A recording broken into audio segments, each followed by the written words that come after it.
नमस्कार प्यारे विद्यार्थियों, आप सभी का स्वागत करते हैं कमाल के पाठशाला की एक और नई वीडियो के अंदर। जैसा कि हम सैनिक स्कूल से संबंधित क्वेश्चनों के बारे में हल कर रहे थे, तो हमने 10 क्वेश्चन जो है वो हल कर चुके थे।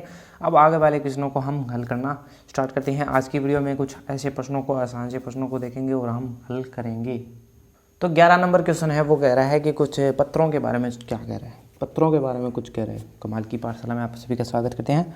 तो देखिए कि राम, राहुल और रोहित यानी कि 3 दोस्त हैं। उन्होंने क्या किया कि पत्रों को एक बैग साझा किया है और पत्र को, बैग में कितने पत्र हैं, यानी कि बैग के अंदर, बैग में हमारे पास क्या है, 272 पत्थर हैं। पत्थर ना मारो मेरे दोस्त को। अब ये क्या कह रहे हैं कि उन्होंने क्या है कि पत्रों को साझा किया है और दोस्तों ने उन्हें समान रूप से बांट लिया है और कितने पत्र छोड़ दिए।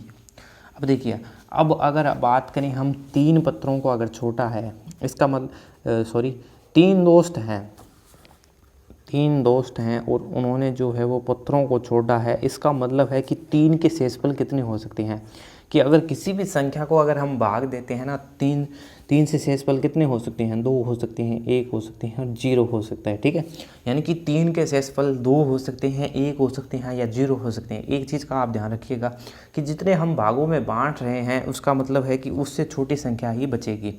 तो यहाँ पे देखिए ऑप्शंस के अंदर जो 90 आ रहा है और जो 91 आ रहा है और जो 6 आ रहा है, वो तो डेफिनेटली नहीं हो सकता। इसका जो राइट आंसर है वो हो जाएगा 2।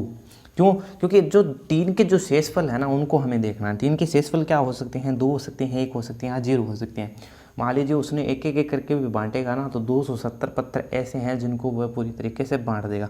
अब देखिए 90 क्यों दे रखा है, क्यों दे रखा है, इसका मैं जवाब मिल जाता है। क्योंकि जब हम 272 को 3 से डिवाइड करते हैं तो ये जाता है 90 पे भाग, और शेषफल जो है हमारे पास वो बचता है 2। ठीक है ना, तो ये जो है कम्प्लीटली 90 के ऊपर भाग जाता है। तो काफ़ी बच्चे जो कन्फ्यूज़न में आके जो 90 के सुनो उसको भी कर सकते हैं। तो ये देखिए यहाँ पे ये कह रहा है कि पत्रों को छोड़ दिया, कितने पत्रों को उसने है ना छोड़ दिया बाद में साझा करने के नाते, यानी कि समान रूप से उन्होंने बांट लिया और कितने पत्रों को छोड़ दिया। बस आपको इतना देखना है कि क्या पूछ रहा है। इसने ये नहीं पूछा कि प्रत्येक को कितने पत्थर मिले, यानी कि छोड़ने के बाद भी कितने पत्थर मिले। ये पूछ रहा है कि तूने कितने पत्थर छोड़े हैं। तो इसका जो राइट आंसर है वो हो जाएगा हमारे पास 2। बस आपको बस एक लैंग्वेज को समझना है। जैसे ही आपको लैंग्वेज समझ गया मतलब वो आपके पास उत्तर आ गया। ठीक है, बस इतना ही करना है, कुछ नहीं। अगला क्वेश्चन देखिए, 12वां क्वेश्चन जो कह रहा है कि 4 दर्जन केलों की कीमत जो है हमारे पास 60 रुपये आंकी गई है और 12 रुपये 50 पैसे में कितने केले खरीदे जा सकते हैं। तो इसमें इतना नहीं पूछा कि ये केला कितने के अंदर आएगा, इसने डायरेक्ट पूछ दिया कि 12 रुपये 50 पैसे में भाई कितने किलो दोगे। इसका मतलब है कि 1 दर्जन के अंदर कितने केले होते हैं ये समझने की ज़रूरत है हमें, कि 60 रुपये में कितने केले आए हमारे पास। 60 रुपये में जो केले हैं वो आए हैं हमारे पास 4 दर्जन। तो 1 दर्जन में आप याद रखिएगा कि 1 दर्जन में कुल 12 नग होते हैं, यानी कि 12 केले होते हैं, यानी कि 12 केले आए। इसका मतलब है कि 4 × 12 केले। ठीक है, तो अब हम समझेंगे कि 1 रुपये में कितने केले आए। 1 रुपये में कितने केले आए, तो 4 × 12/5। ठीक है, 4 × 12/5। अब ये कह रहा है कि हमारे पास 12 रुपये और 50 पैसे में कितने केले आएंगे। तो इसको हम मल्टीप्लाई कर देंगे, यानी कि 1 रुपये कितने अंदर आते हैं, तो इसका मतलब है कि इसमें हो जाएंगे ये 12.50। जब हम इसको हटाएंगे तो आप देखिए क्या होगा, यानी कि ये हो गया 12 चौक 48/60 × 1250/100। ये हमने दशमलव को हटा लिया तो बटे में लगा दिया हमने 100, और जब इसको हम गुणा कर देंगे तो क्या होगा। अब सभी को मल्टीप्लाई कर सकते हैं। ये कितने पे गया, ये कितने पे गया, 1 मिनट। ये हमारे पास गया 4 पे, यानी कि 4 चौक 48, 12 चौक 48, ये गया 5 पे। ठीक है, अब इसको इससे हम काट देंगे। ये कितने पे गया, तो सबसे पहले देखिए ये गया है हमारे पास 2 पे।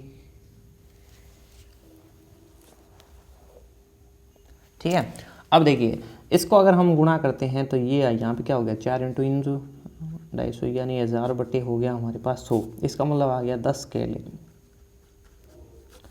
यहाँ पे बस इतना पूछा गया है, हमारे पास जो आंसर है वो आ जाएगा 10 केले, यानी कि इसका जो राइट आंसर है वो हो जाएगा हमारे पास ऑप्शन नंबर ए, यानी कि 10 केले आएंगे हमारे पास। तो सबसे पहले हमारे पास जो दर्जन में केले दे रखे हैं हमने इनको निकाला कि अगर हमारे पास कुल केले है कितने आखिर, जो 60 रुपये में आ रहे हैं, इसका मतलब है कि 12 रुपये 50 पैसे में कितने के लिए आएंगे। इसका मतलब है कि 60 रुपये में अगर 48 आ रही है ना, तो इसका मतलब है कि 12 रुपये 50 पैसे में 12 से तो कम ही आएंगे, क्योंकि जब 60 रुपये के अंदर ही 48 के लिए आ रहे हैं तो इसका मतलब है कि 12 रुपये 50 पैसे में तुम्हारे पास कम ही आएंगे। यानी कि हो सकता है कि इसमें 10 आए, हो सकता है 12 आए, तो वो भी हमें ध्यान रखना है। अब आप अगर देखिए 13वां क्वेश्चन क्या कहता है। 13वें क्वेश्चन को ध्यान से पढ़ें और हमें पता लगाएं कि क्या कह रहा है।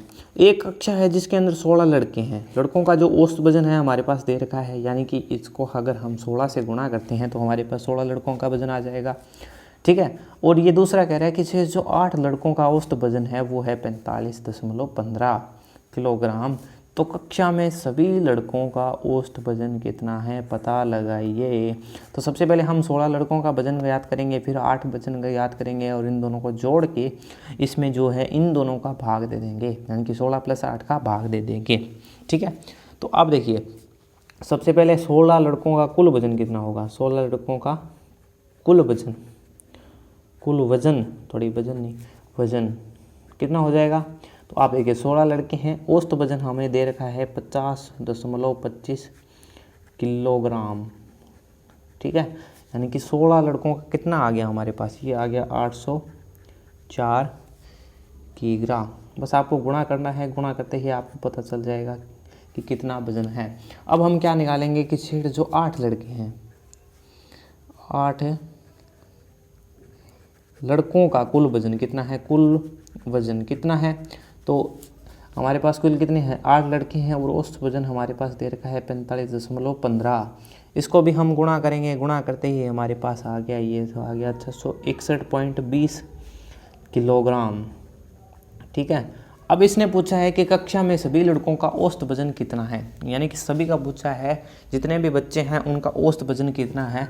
इसका अर्थ क्या है, यानी कि कुल जितना वजन है उन दोनों को हम जोड़ के उसके अंदर जितने बच्चे हैं उसका अगर हम भाग लगा देंगे तो हमारे पास कुल आ जाएगा। यानी कि सभी लड़कों का वजन कितना है कि 804 तो है हमारे पास 16 का, और 361.20 जो है हमारे पास वो है 8 का, यानी कि 16 + 8, ठीक है। अब इन सभी का जोड़ करना है और भाग करना है, कुछ नहीं करना है। यानी कि 1165.20/24, इसका जब हम भाग करेंगे तो ये आ जाएगा हमारे पास 48.55 किग्रा, यानी कि किलोग्राम हमारे पास आ चुका है। तो इसका जो राइट आंसर हो जाएगा वो हमारे पास हो जाएगा 48.55। बस इतना ही करना था हमारे पास, यानी कि 48.55 है इसका राइट आंसर हो जाएगा। तो आप देखिए इसमें 47.55 भी आ रहा है, इसमें 48 भी आ रहा है, इसमें 49.25 आ रहा है, यानी कि सभी प्रकार के जो वजन आ रहे हैं इसका जो राइट आंसर है वो हमारे पास हो जाएगा 48.55। अब बढ़ते हैं अगले क्वेश्चन की ओर। 14वां क्वेश्चन हमारे पास क्या कहता है। तो 14वां जो क्वेश्चन है ना वो मीनू चीनू पे कह रहा है। अगर आपको वीडियो पसंद आई है ना तो इसको शेयर भी कर दीजिए अपने दोस्तों के साथ। अब देखिए 14वां प्रश्न हमारे पास क्या कर रहा है कि मंजू जो है वो एक आयताकार पार्क के चारों ओर दौड़ रही है। यानी कि एक आयताकार पार्क है, ये आयताकार पार्क है, यानी कि इसके अंदर दो भुजाएं आपस में समान है, दो भुजाएं आपस में समान है, तो दौड़ रही है, जिसकी हमारे पास लंबाई दे रखी है 35 मीटर, यानी कि 35 मीटर है। और इसकी जो चौड़ाई है वो हमारे पास दे रखी है 20 मीटर, यानी कि 20 मीटर इसकी चौड़ाई होगी, ठीक है। अब दूसरी जो है मीनू है, जो पार्क में दौड़ रही है वो 30 मीटर स्क्वायर पार्क में दौड़ रही है। यानी कि मीनू को दे रखा है कि मीनू जो एक पार्क में दौड़ रखी है ना, उसका क्षेत्रफल हमें दे रखा है 30 मीटर स्क्वायर, ठीक है। तो कौन कम राउंड तय करती है कितने द्वारा। अगर मीनू 4 राउंड लेती है और जो मंजू है वो 3 राउंड पूरा कर ले तो बताइए। तो ये हमारे पास 30 मीटर स्क्वायर हमें दे रखा है, इसका बस आपको ध्यान रखना है। और इसमें पूछा गया है कि कौन कम राउंड तय करेगा, यानी कि कौन कम दूरी तय करेगा। जो राउंड इतने हैं, मीनू 4 लगा रही है और जो मंजू है वो 3 राउंड लगा रही है, ठीक है।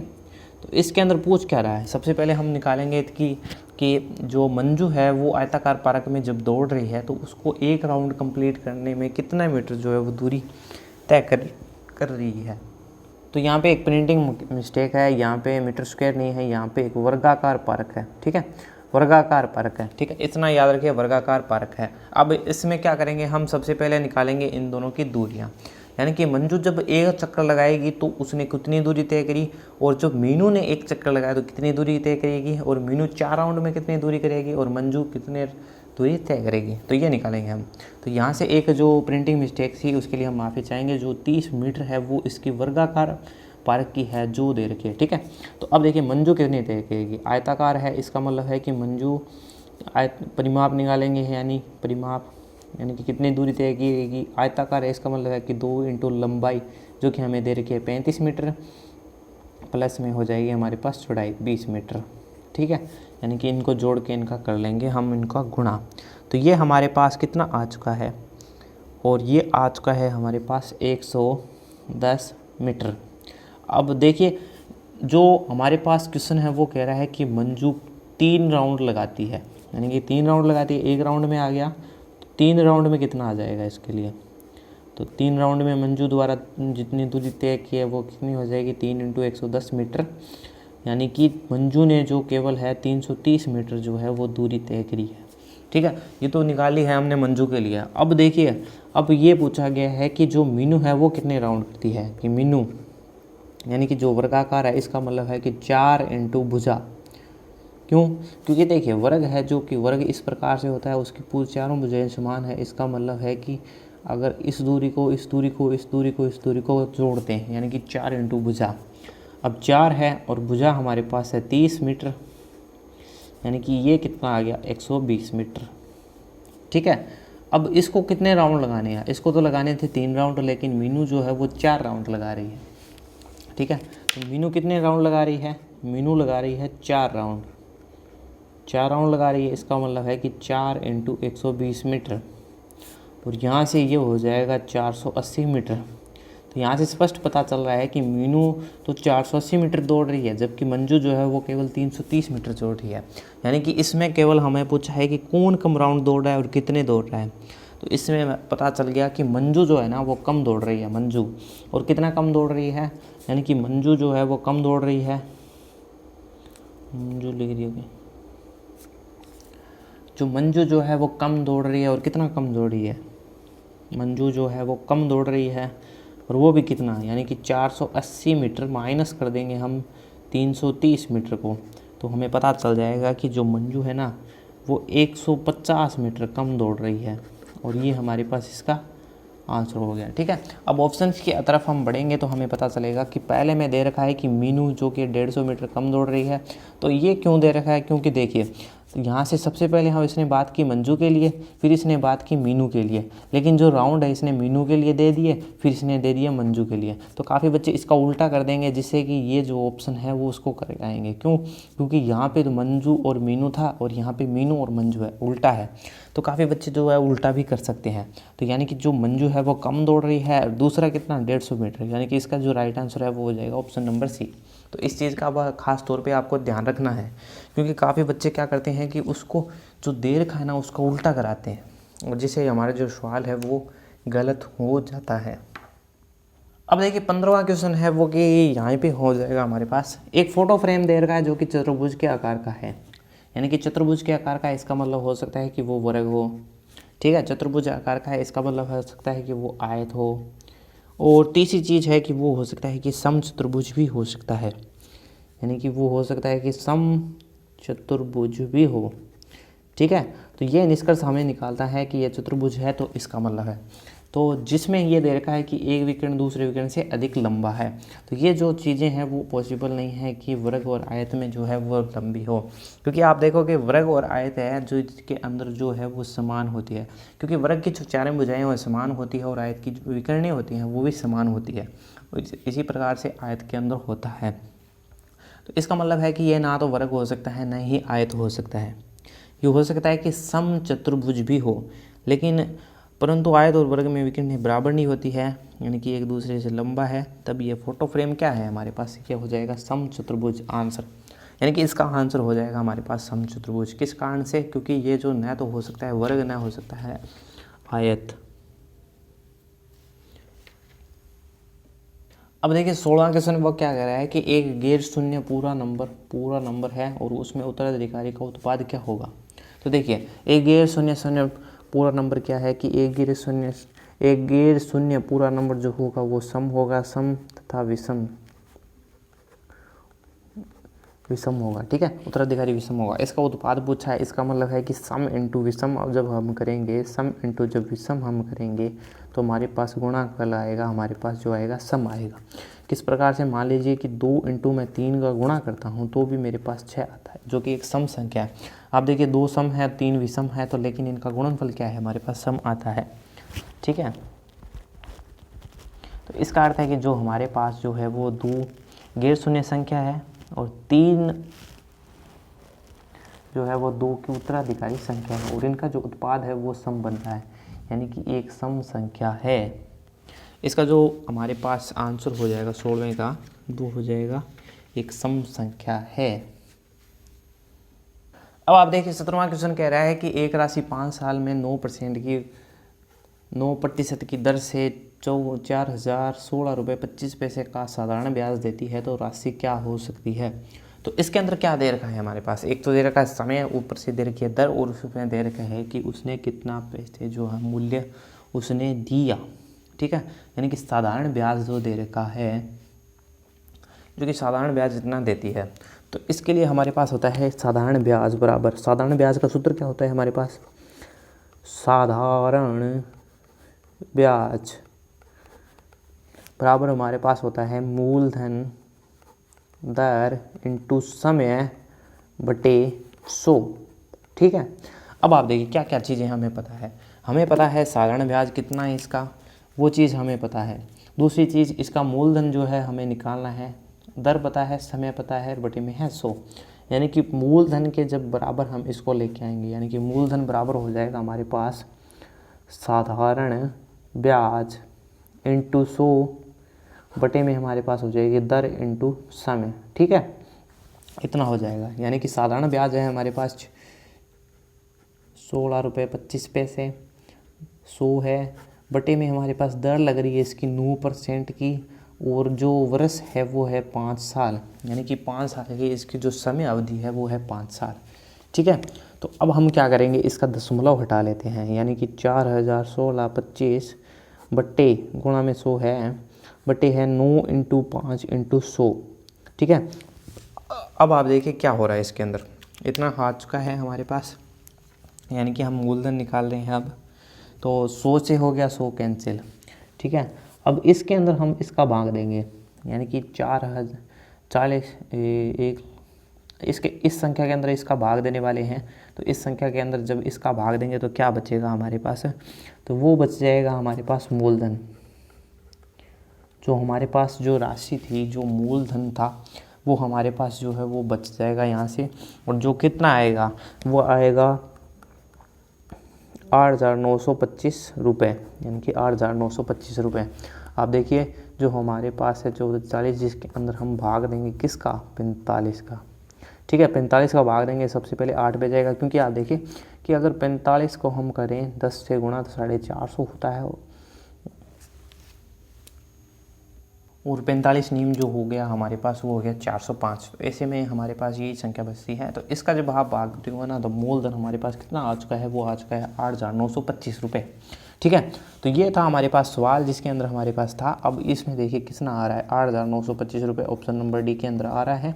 इसके अलावा जो है वो 8,900 है, 8,032 रुपये है, 4465 रुपये है, और ये ऑप्शन है हमारे पास, यानी कि इसका जो राइट आंसर है वो हो जाएगा ऑप्शन नंबर डी, क्योंकि ये जो काफ़ी अच्छा है उलझाने के लिए भी दे रखे हैं ऐसे ऑप्शन, जिसके अंदर हो सकता है कि आप जल्दबाजी में जब इसको भाग करो ना तो हो सकता है कि आपका 8,032 आ जाए या 8,900 आ जाए।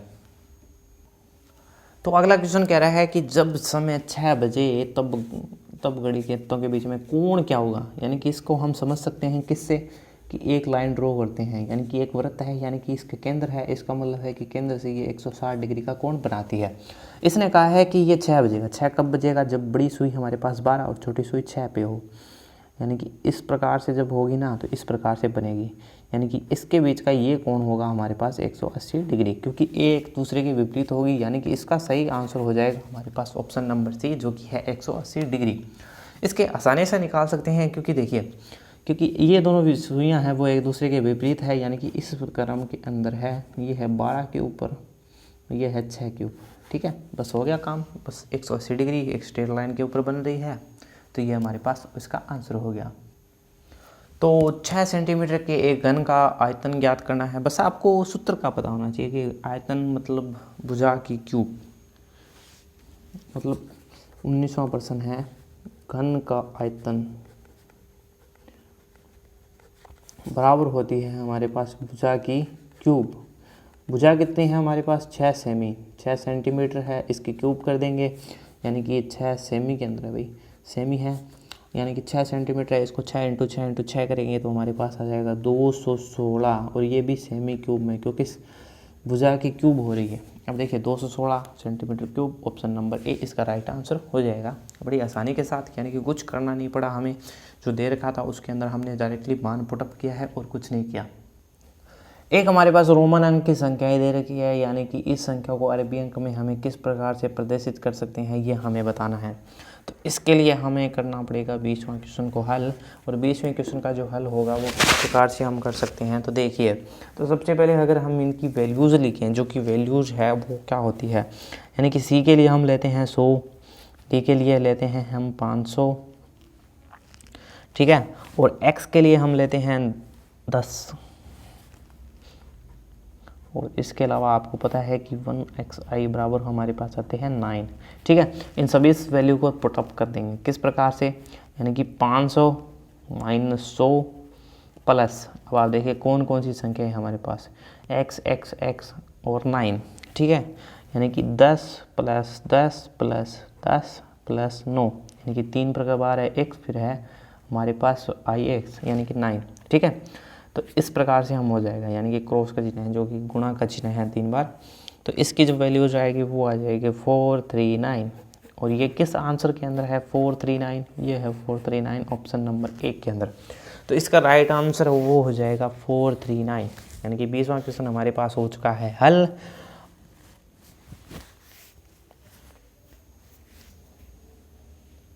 तो आज की वीडियो के अंदर हमने किया है सैनिक स्कूल के कुछ और क्वेश्चनों को हल। तो मिलते हैं एक और नई वीडियो के साथ, जिसमें हम सैनिक स्कूल के बच्चे हुए कुछ और क्वेश्चनों को हल करेंगे और आसान मेथड के साथ। अगर कुछ भी प्रॉब्लम आपको आती है तो कमेंट बॉक्स में लिख दें, उसका जो सॉल्यूशन है हम जल्द ही जो है वो अपलोड कर देंगे। तो मिलते हैं एक और नई वीडियो के अंदर।